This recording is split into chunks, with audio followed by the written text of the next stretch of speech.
So I guess we're doing this in two parts. Again, I'm Beck Lane, and this is Catalyst and Company. Catalyst and Company, where we're catalysts in each other's lives as well as our own, and blah, blah, blah. The camera shut off. The iPad shut off. It's a mess. The screen is cracked. It doesn't always work well, so it decided to shut off during the video. So now we're just going to continue on and call this part two. So the paint I was using was like a sandy color painting. It was an off-white. And I picked it up at Home Depot probably 3 years ago for $2.50. And that has been applied as a gesso, or was applied as a gesso as a base, on top of a drop cloth. Now, a couple of years ago, I was using plastic drop cloth, something that I used to wrap my paintings in and move them around.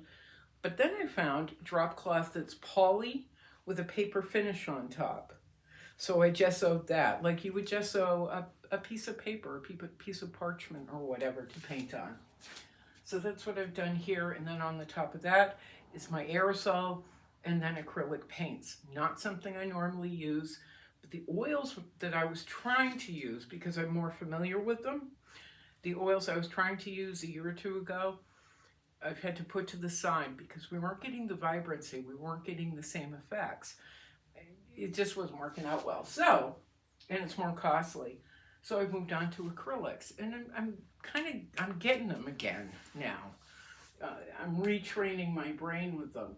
And as I've been retraining my brain to use these different mediums together, I've been able to find new and different effects. And here, I'm really happy because I've struggled and struggled and struggled to find the right color combination for the main figure. With John Sims, I did him full color. For M.E. Booker, I did her full color.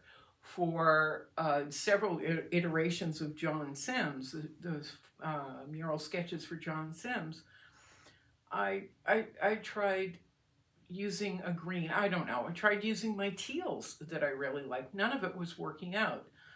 But here I have several different blues that I bought from, let me grab, I picked up at Dick Blick, and they're 94s. They're Montana 94s, which I love because it's more of a flat, dry effect. And that allows the acrylic to give its own, to present itself differently on top.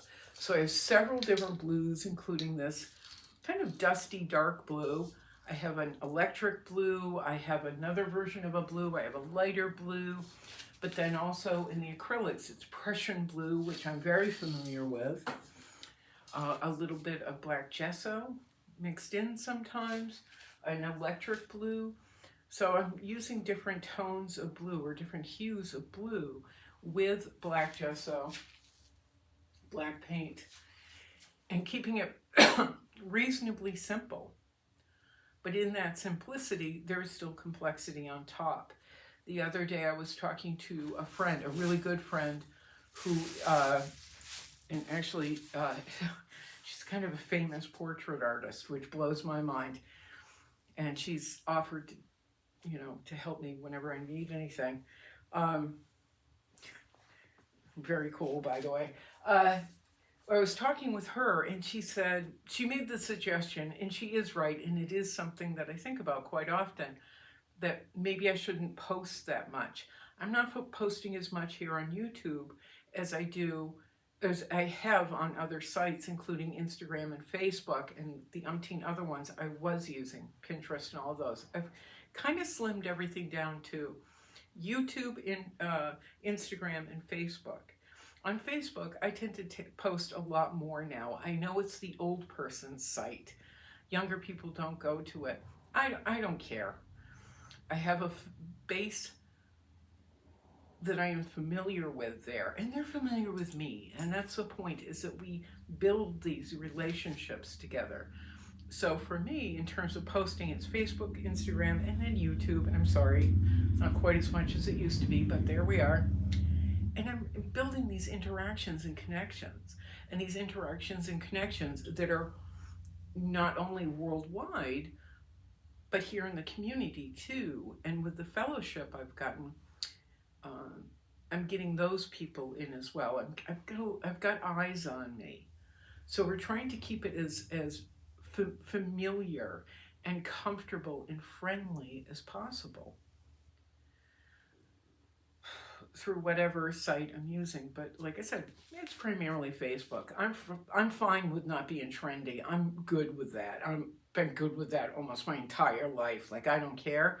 So I am doing a lot on Facebook, and the link for that is down below. But my new friend said to me, again, people say this all the time, and I'm sorry, but you're highly prolific. Her point in our conversation, what she said to me was, you make it look easy. You make it look too easy. And you make it look, you make it look too easy. And that could translate as meaning you have a formula. And I kind of do, but I also really don't. I'm not Shepard Fairey, where I'm, I love Shepard Fairey, but you take these things and fit them together in a puzzle, and that's the end. It just moves. Nothing against Shepard Fairey. I adore him, but nothing about what I do is easy. Nothing about this portraiture, and especially as we go larger, is easy at all on any level. I have a painting sitting over here by my front door that's staring at me, because I think in my mind, I've done this a million times, easy peasy lemon squeezy. I finished this 2 months ago, and I keep looking at it going, nope, not quite right. Nope, not quite right. What I could do is say, it's finished, put it away, end of story, I'm brilliant, move on. Instead, it's like constantly reworking. So every single portrait is its own adventure. There are similarities, but there is no just taking the pieces and putting them together. And I know if you watch me, if you follow me at all, you know nothing about what I do is formulaic. It is all just difficult. It's all difficult. But underneath it all, even with how difficult it is, I know it will all work out, just as you know, it'll all work out. I try not to panic. I did panic about this for several days. I was like, I can't get it right. Couldn't sleep over it.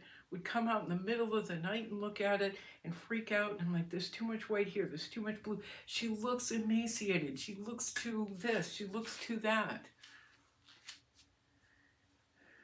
And then at some point, I take a deep breath and just relax into it. And hopefully it works out.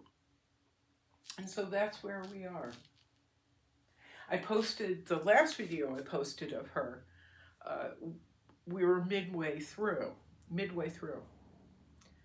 And someone wrote an incredibly nasty comment underneath about how ugly it was. And it upset me for a little bit. But I realize when that's being said, it's somebody who doesn't paint, doesn't create. It's someone who's used to pulling up their phone and on Snapchat or TikTok, they've got, as we've talked about, some girl twirling around in a circle, paints, takes their paintbrush and goes, poof, see, it's done, I'm perfect, I'm awesome, woo! That's not life. That's not life on any level. It's difficult. It's a struggle. And so developing work it's torture sometimes, because we can't get it to fit together perfectly, quickly, each and every time. It's not real. It's not real. And so although my new friend had a really good point in saying, you shouldn't post quite so often or post your process so often, because collectors and buyers will look at that and think you've got a formula in mind. She's absolutely correct. That you have this formula and it all works out well and it's easy peasy. It's not. It is not at all. And I like posting the in-between ugly parts where things are awkward and they're off, because because I wish someone had said to me when I was a teenager, it's going to take time. Creating work, developing work takes time. Finding your way in an image takes time. Finding a way to your style, your message, your intent, it all takes time. So it's okay to have ugly pictures. It's okay, because it will work out in the end. You will find your way. It may mean, totally trashing and taking apart and throwing in the towel on whatever painting or image or idea you originally had. It may take, like with John Sims, 5, 6, 7, 8 times to find where the image, how the image wants to be presented.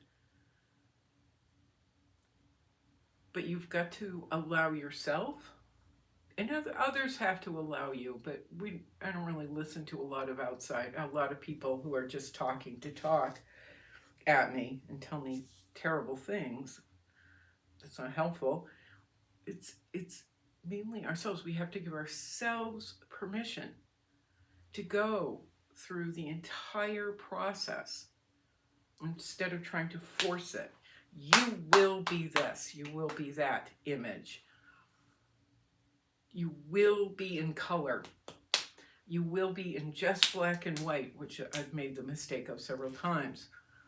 Just allowing ourselves to relax into the work so we can find the colors that are correct. So although I appreciate her advice very, very much, and she is high level. I mean, if I told you the people she's painted, she's done portraits of, you'd lose your mind like I do. It's funny when I'm having a conversation with her and she goes, oh, and by the way, I was sitting in a bar with this historical figure having a couple of drinks and they said to me, blah, blah, blah, and it's someone that I really admire. You just go, what happened? What?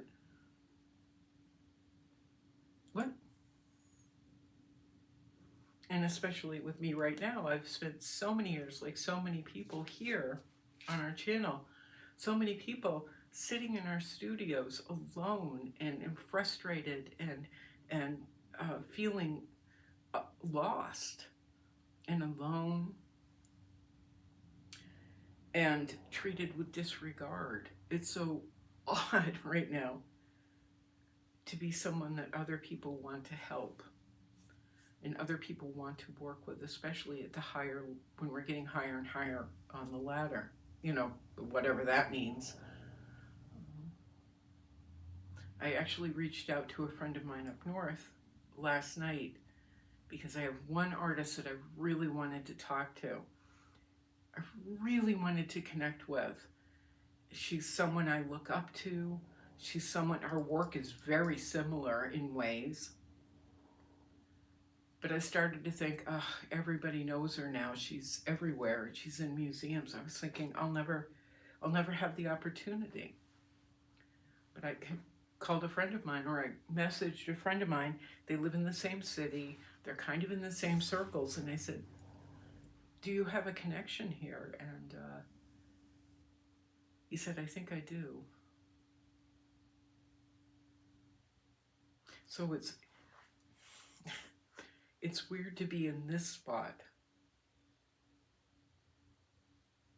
But over the last 11 years, it's been, let's hang in there together and see what happens. Because honestly, if good things can happen to me, if people can suddenly see me, someone who's myopic and a little bit of a misanthrope, or a lot of a misanthrope, and a hermit, it can happen to you, they can happen to you. We will see what happens with this fellowship and these new relationships I'm making. But I hope as we watch this unfold, watch my little story unfold, that you feel encouraged and emboldened.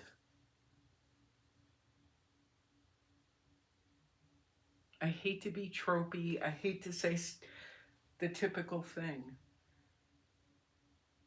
I hate it when people say stuff like this to me, but if you're stuck, maybe there's a reason you're stuck, and life wants you there to sit and think or to rework things. I don't appreciate it when I've been stuck. I don't appreciate it when I've been pushed to the sidelines and ignored.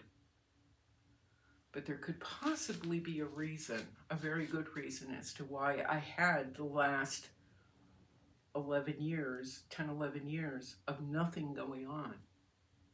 I really don't appreciate most of it, in fact, and to life for doing it. But there could possibly be a very, very good reason.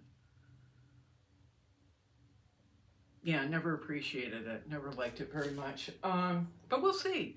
Hang in there. Let's keep working together.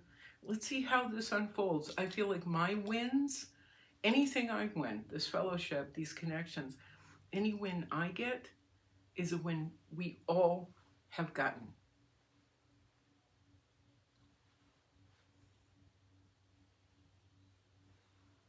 It is a win for all of us. And possibly the underdog could start coming out on top. I don't know. Usually the rug gets pulled out from underneath me. I'm so Harvey Pecor that way. But as underdogs, let's continue sticking together and let's see what happens. Again, if it can happen, if good can happen to me, it can happen to you as well. All right, I'm Beck Lane. This is Catalyst and Company. Part 2 is over with. Blah, blah, blah, blah, blah. Carrie, ready? Here we go. Oh, if you're interested in any work, original work, the contacts for my galleries are down below. My reps are down below. You can message me. You can email me through my website. Also, if you'd like to help support Catalyst and Company, the links are down below, as well as links to TeePublic, where you can get some images on t-shirts and tote bags and things. All right, ready? Here we go, Carrie. Cheer, meow, meow, meow, boink.